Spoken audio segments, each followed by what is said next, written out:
আলাইকুম ওয়া রাহমাতুল্লাহি ওয়া বারাকাতুহু।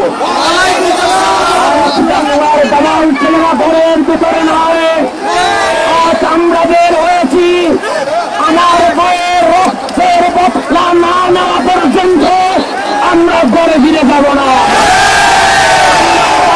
দেখি নাই, ৭১ দেখি নাই, ৯০ দেখি নাই, ২০২৬ সাল আজ বাংলার নতুন ইতিহাস দেখতে যাচ্ছে।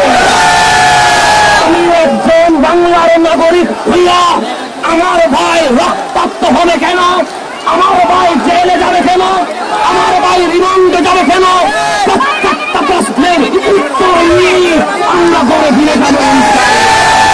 আসসালামু আলাইকুম ওয়া রাহমাতুল্লাহ।